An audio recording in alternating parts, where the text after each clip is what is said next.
Nova Estela, Ciência e Debate, um programa da TV PUC São Paulo, programa gravado semanalmente nas lindas instalações do MIS, Museu da Imagem e do Som, e que traz quase toda semana um debate sobre os caminhos da ciência, da tecnologia, de onde viemos, onde estamos, para onde vamos.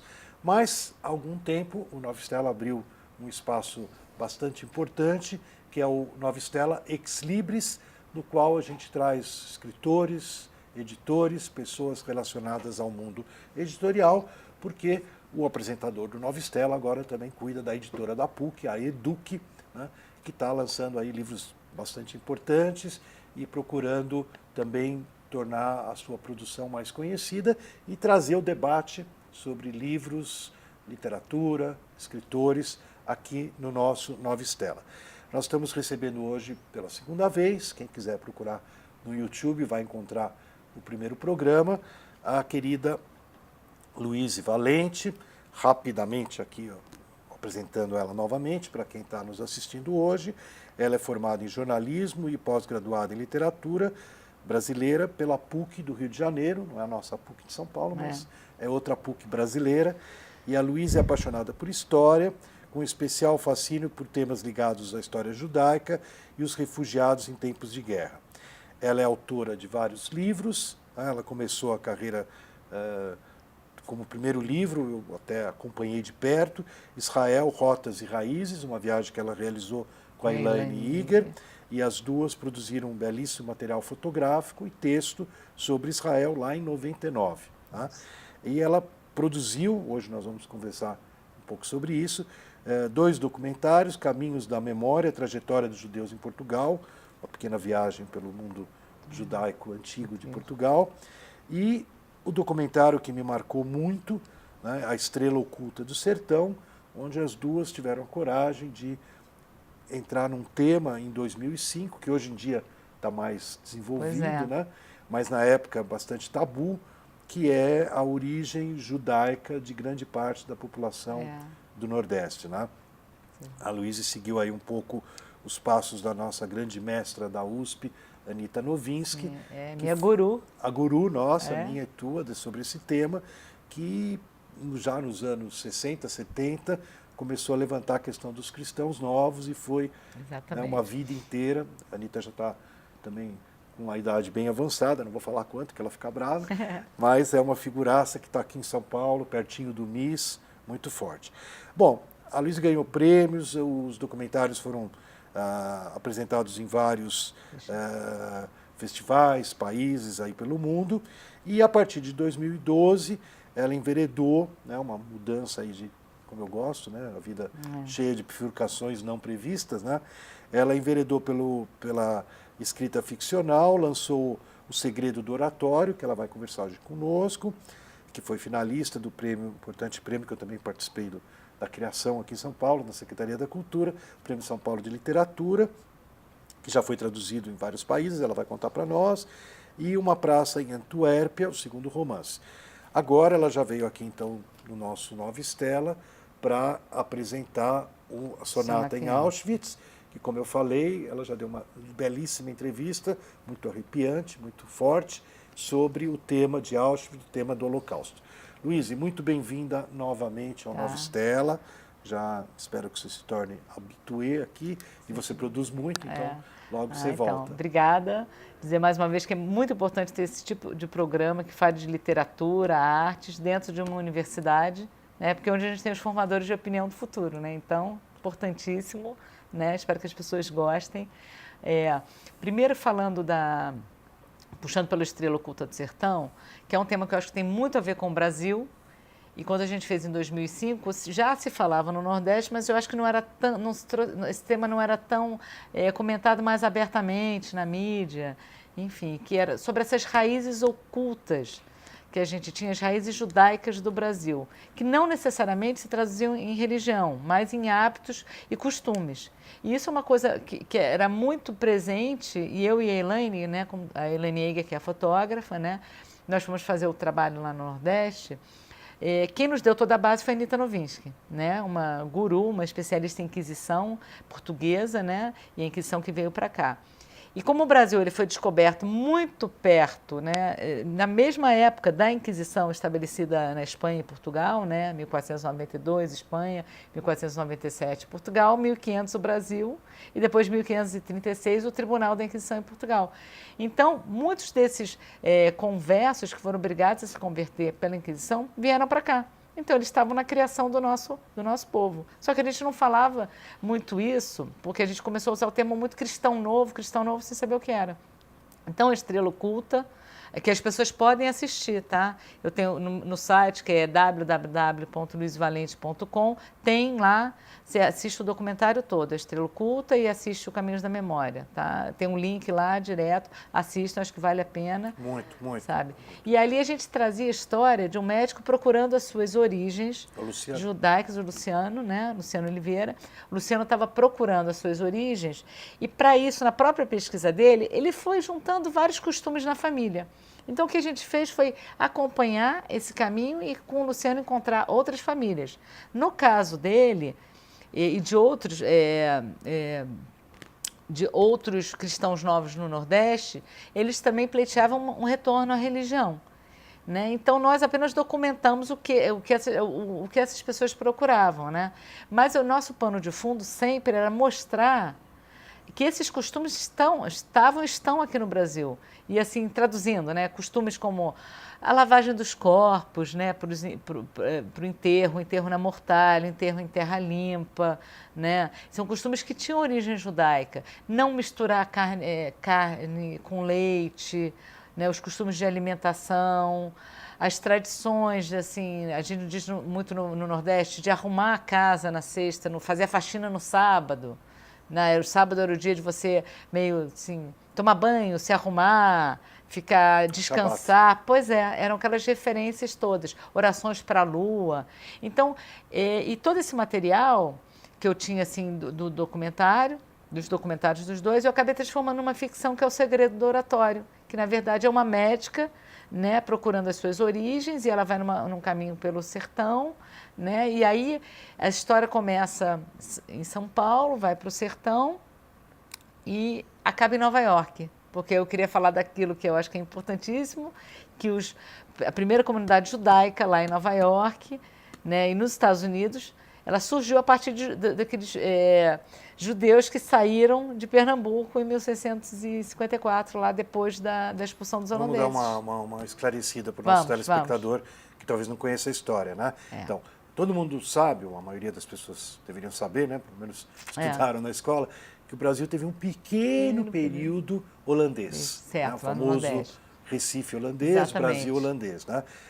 Curiosamente, né, a gente hoje em dia, através de estudos como a Luísa e outras pessoas, a gente sabe que os holandeses que estavam dominando o Recife, começando uma reorganização lá da vida, eles facilitaram para que vários judeus portugueses que tinham sido expulsos de Portugal ou Espanha, que estavam em Amsterdã, deixem Amsterdã e se estabeleçam no Recife. Aí, o que acontece? Não deu certo a ocupação, não vamos entrar agora nos detalhes, mas os portugueses recuperaram e aqueles judeus ficaram numa situação muito delicada, porque Portugal estava, como você falou, debaixo da Inquisição. Né? E eles fogem. Uma parte grande volta para Amsterdã. Né? E uma parte pequena sobe, vai para Curaçao, ali no Caribe, e uma parte vai para Nova York, e depois eu até descobri, quando completou, acho que 300 anos ou 250 anos dessa epopeia, eu estava em Nova York e teve um seminário lá, feito pelos americanos, sobre o assunto, né? E parece que houve até quando eles chegam no navio, há uma certa dúvida se o prefeito da Nova Amsterdã ia deixar entrar ou não, né? E eu até falo isso no livro, porque não queria, era muito religioso, era protestante, e chegou aqueles 23 no navio Santa Catarina, que se perdeu, né, mas finalmente deixam, que eles entram e aí fundam a primeira comunidade, né? E até onde depois, hoje até a gente lá tem um cemitério, ali onde é Chinatown, tem um cemitério judaico, o primeiro, mais antigo, aquela região ali de Wall Street. E aí eu queria muito, como eu achava essa história super interessante, eu fiz um personagem, né, que segue aí com esse grupo e vai para lá. E é bom que tem os caminhos, porque quando assim eu escutava essa história, a gente pensar assim, nossa, o Brasil tem essa raiz cristã nova. Tá, ok, mas o que é ser cristão novo? É um cristão novo, já como o nome diz, novo é novo, é um converso. E onde é que isso ficou? Né, no imaginário. Então, o Segredo do Oratório, ele vem muito para isso, para a gente rodar lá o sertão, que era porque o documentário, eu tinha assim 2 horas. Né, 2 horas, 1 hora, ele não tem 2 horas, tem 1h20 e poucos, né, 1h30. Mas tinha tanta coisa, e o livro, ele permite que a gente coloque mais informações, né? E um detalhe até interessante é que o Segredo do Oratório, os direitos para o cinema foram vendidos, até para o Breno Silveira, que é um diretor brasileiro, que, enfim, fez vários trabalhos grandes. E ele e A Praça Antuérpia, que é outro livro. Então, vai ser bacana, porque a gente vai ter um filme, agora ficção. Quem gosta disso, tem uma personagem no livro que é baseada na Anita Novinsky, que é a professora Ethel. Então, eu procurei ali também criar um mistério. E aí a gente vai andando, é como se fosse um book movie, assim, um road book. Você vai viajando pelo sertão. E aí muita gente, quando começou a ler também o Segredo do Oratório, como aconteceu com as pessoas que vinham Estrela Oculta, começaram a identificar costumes. A minha família faz isso, né? Os sobrenomes, o meu sobrenome é esse, eu tenho esse hábito. Porque a gente costuma dizer assim, nem todo cristão novo, a gente diz que você pode ter realmente correr atrás da sua herança judaica, se você também tem um costume que tenha sido mantido na sua família. Não é apenas só o sobrenome, porque muitas famílias realmente se assimilaram. Mas se você tem um costume que passa desvinculado de religião, mas ele existe, ele está sendo passado à tradição, né? Que é uma coisa importante. E eu acho que é importante num país como o Brasil, que a gente fale que a gente é um país que é uma junção de índios, negros, né, judeus, né, que são portugueses, né? A gente vem nessa nossa formação. Depois vieram as outras imigrações, mas na base a gente tem essa formação, né? E você tem acompanhado os desdobramentos dessa história toda, que hoje em dia já existe quase um movimento, Bnei Anussim, né? Pois é. Principalmente no Nordeste, né? De comunidades que querem reivindicar, né? O documentário da Louise é fantástico, porque eu me lembro uma cena que eu nunca mais vou esquecer, né? Que o Luciano vem aqui para São Paulo e começa a encontrar a comunidade, ele debate com um jovem ortodoxo, um judeu bem religioso, fervoroso, né? E o jovem fala para ele, olha, eu não vou ter tempo na vida de cuidar do teu problema, do teu retorno ao judaísmo, porque o meu judaísmo aqui da população judaica atual de São Paulo está na UTI. Sim, né? É um momento os judeus estão se forte. assimilando, estão abandonando, não estão querendo saber muito da religião e tal. Então, essa é a visão do ortodoxo. E o Luciano responde para ele, o teu judaísmo está na UTI, o meu está em coma há 300 anos. Exatamente. Aí o cara estende a mão e fala, puta, você realmente é incrível. Né? E é incrível porque o Luciano é médico, né?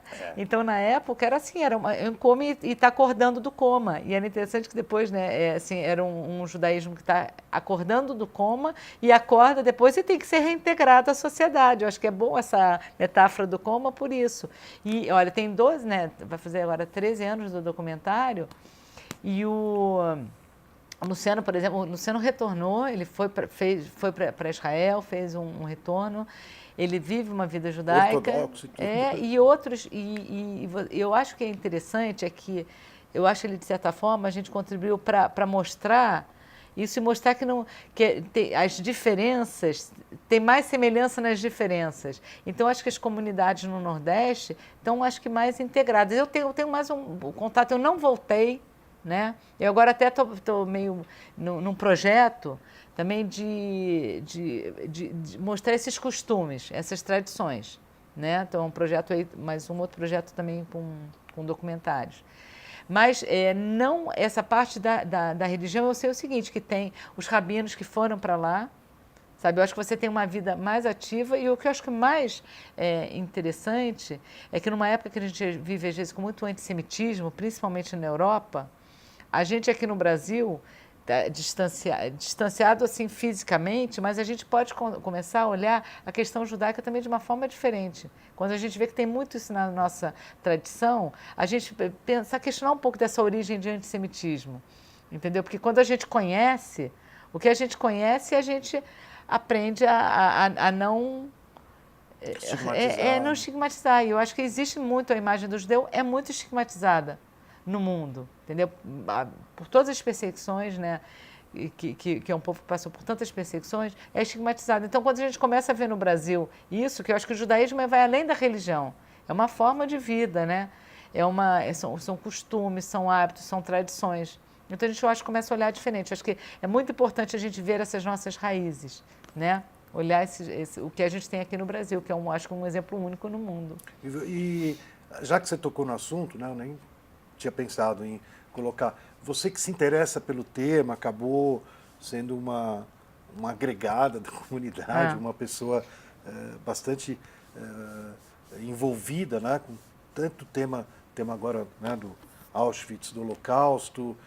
Como eu falei no nosso bate-papo, eu conheço pouca gente, mesmo judia, que tenha conseguido retratar, né, numa ficção, mas uma ficção baseada em depoimentos, relatos, pesquisas suas, de uma forma tão, né, tão na pele o que aconteceu lá dentro, né, que a gente nunca, dentro de uma câmara de extermínio, numa câmara de gás, né.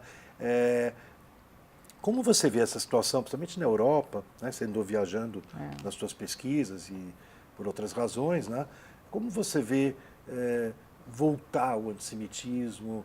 A Polônia agora está querendo fazer uma lei que você não pode falar em holocausto polonês, porque o holocausto é alemão. A Polônia só passou por acaso na história.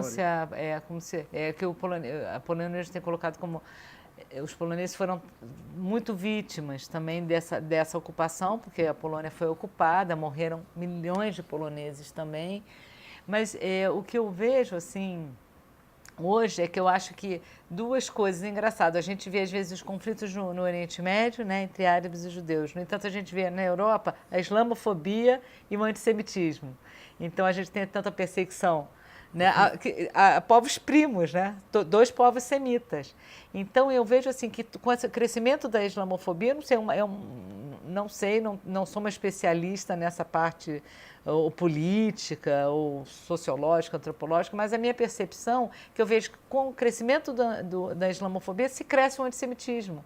Então a gente vê, eu acho assim, todos os momentos, como a gente vê durante a Segunda Guerra, né? Toda a crise econômica pós-Primeira Guerra, toda a situação de depressão, se resvalava para uma culpa, uma associação, uma culpa judaica ali, a culpa é dos judeus. Entendeu? Hoje eu vejo, tem todo esse crescimento do terrorismo, né, basicamente islâmico, e de novo uma perseguição.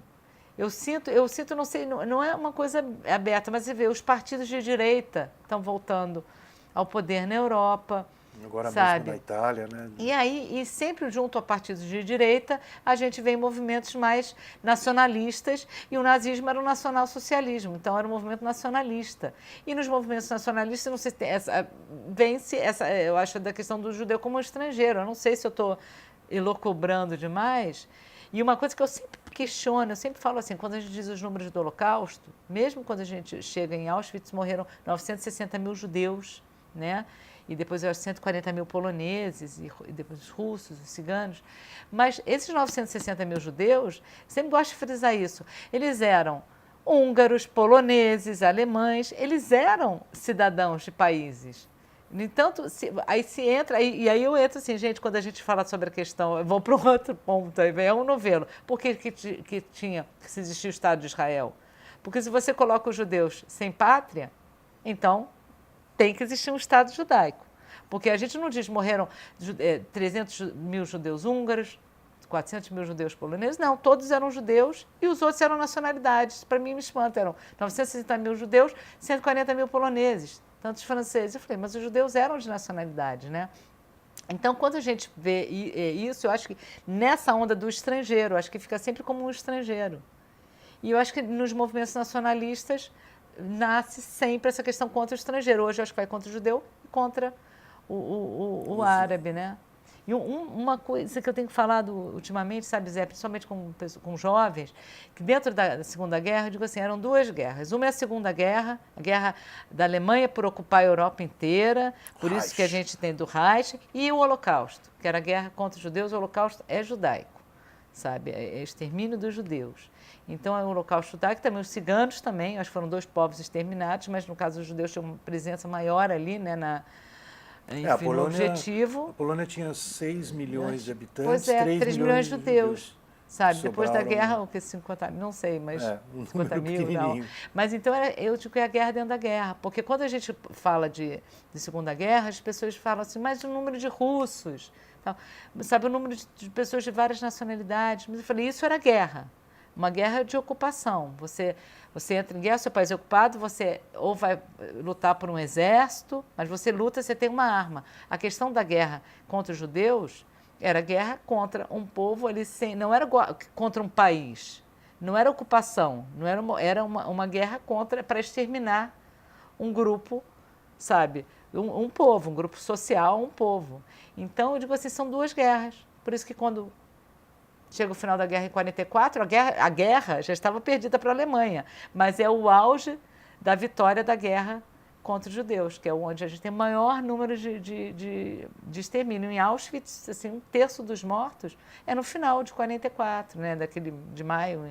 Os nazistas quando mandaram se preocuparam em acelerar o... Exatamente, que era a guerra, que eu digo a guerra dentro da guerra. Muito legal. Vamos voltar para o Brasil, Vamos. né? Tá, que esse assunto vai. Passeada. Então, me conta um pouco mais, quer dizer, quando a gente conversou sobre Auschwitz, você contou das suas pesquisas, suas viagens, né? E aqui no Brasil, tanto para o documentário como para o livro, como foi esse teu envolvimento com esse setor da população brasileira, essa parcela da população brasileira que cada vez vai descobrindo essa raiz, né? A Anita Novinsky fala que se a gente pensar, talvez sejam milhões e milhões de brasileiros que têm essa raiz. Acho que é 1/3. A Anita bota assim que ela acha que quando eles vieram lá no tempo da colonização, né? A gente lá, depois da descoberta do Brasil, os primeiros séculos de colonização, ela diz assim que 1 em cada 3 portugueses que vinham era de origem cristã nova. E eu acho assim, quando a gente foi pro Nordeste, eu e Elaine, para fazer o documentário, a gente realmente, eu sou uma pessoa muito cética, assim, então eu sempre falava assim, mas preciso ver isso, entendeu? Será que, porque a gente às vezes escuta os depoimentos de pessoas que já têm isso assimilado, então já sabem. Mas quando a gente entra pelo sertão e a gente vai àquelas cidades mínimas, né? A gente foi a uma cidade chamada Venha Ver, lá no Rio Grande do Norte, fronteira com a Paraíba, uma cidade católica, sabe? Ninguém fala sobre isso, ninguém tem nada consciente, mas quando você vê os hábitos daquelas famílias que são primo casado com primo, sobrinho com tia, entendeu? Não, tio com sobrinho e tal, tudo aquilo, e a gente vê as manias das pessoas, são manias, as pessoas dizem que são manias e hábitos dos antigos. Isso, é inegável. Como que alguém lá no interior, sabe, naquela época não tinha nem, assim, internet, ali não pegava nem, celular, 2004, que a gente rodou, 2003, não pegava, era difícil você conseguir fazer uma ligação, você tinha televisão, sabe? Aí você vê uma pessoa que mostra o cemitério e diz, todo mundo está enterrando a terra limpa. Eu disse, mas por quê? Aí vocês não têm caixão, não existe dinheiro para comprar caixão? Não, existe caixão, mas a gente não quer. Porque isso é dos antigos e a gente não mexe com o costume dos antigos. E é o que a Anita Novinsky fala, os costumes de morte são os mais preservados. Porque não se mexe muito com mexer com morte. Então, isso, você diz de onde que vem? Isso não era um costume português. Os portugueses não enterravam na terra. Isso não é, sabe, no tempo dos antigos, sabe? Mesmo numa cidade perto de Natal, existia no cemitério o caixão das almas, uma casinha que guardava o caixão das almas, que o caixão levava o corpo até a cova e voltava, onde você vê um cemitério que o caixão serve para levar o corpo. Então, são situações, isso a gente viu há 12, 13 anos, eu não acho que tenha mudado muito, não. E aí, no rodar e ver, não é alguém que estava falando, por isso que o documentário tem isso de bom, que a gente via e a gente estava retratando, então o espectador vê também aquilo, sabe? Então, ele vê a pessoa ali dando o seu depoimento, por que ela enterra na terra limpa. A gente vê aquelas pessoas muito simples, assim, varrendo a casa, não pode passar o lixo por debaixo da porta, porque isso leva a fortuna embora. Aí você pensa, ok, mas não, que fortuna? Porque é uma casa simples, de chão batido, mas isso é o quê? Uma tradição antiga. E aí fortuna, na verdade, vem a sorte, né? Mazala. Pois é. E aí você diz, e aí o Paulo Valadares, que é um genealogista, que também, assim, que eu, assim, um trabalho brilhante, ele e o Guilherme Fagenboim, né, que fizeram genealogia dos nomes portugueses, o Paulo também trabalha muito com esses resquícios. E ele diz que isso de varrer, não varrer por debaixo da porta, é um resquício de respeito a mezuzá. Não se passar o lixo por ali. Mezuzá é aquela coisinha que a gente põe na porta para dar um beijinho, e tem um para proteger a casa, né? Tem um pergaminho da oração, né? Para proteger uma casa judaica. Então, é muito interessante, porque existe a memória, e isso é muito bom, porque a gente vê, eu acho que um senso que eu acho que é muito bonito, acho que dentro do judaísmo também, a coisa da família, da reunião em volta da mesa, a questão da junção da família mesmo. E a gente vê muito isso no Nordeste, nas famílias mais antigas, que eles dizem assim, vamos manter nosso sangue. Na verdade, eu acho que é manter a tradição daquela família, manter a mãe, né? Porque o judeu é filho de mãe judia. Então, você vai mantendo, sabendo de onde você vem. Sabe? É passar uma herança, que eu acho bonito, que é uma herança cultural. Não é uma herança de posses, de bens, é uma herança de cultura. E isso, o nordestino do interior do sertão tem muito orgulho, de saber de onde ele vem, qual é a família dele. Muito bom, Luiz. Então, eu queria agradecer novamente a sua presença no Nova Stella Ex Libris, hoje falando de documentário, de livro, de tanta coisa boa. A Luíse tem o site dela, www.luisevalente.com. Lá você vai passear pelos documentários, vai ver quais são os livros, e a gente espera que toda essa tua pesquisa, né, junto com outras também, sirvam para que o Brasil conheça mais as suas próprias raízes. Nova Stella Ciência e Debate se despede do telespectador, esperando tê-lo conosco novamente na próxima semana, sempre inspirado com a ideia inicial do Nova Estrela, Nova Stella, de que no céu nasçam novas estrelas e nos deem novas ideias para o futuro.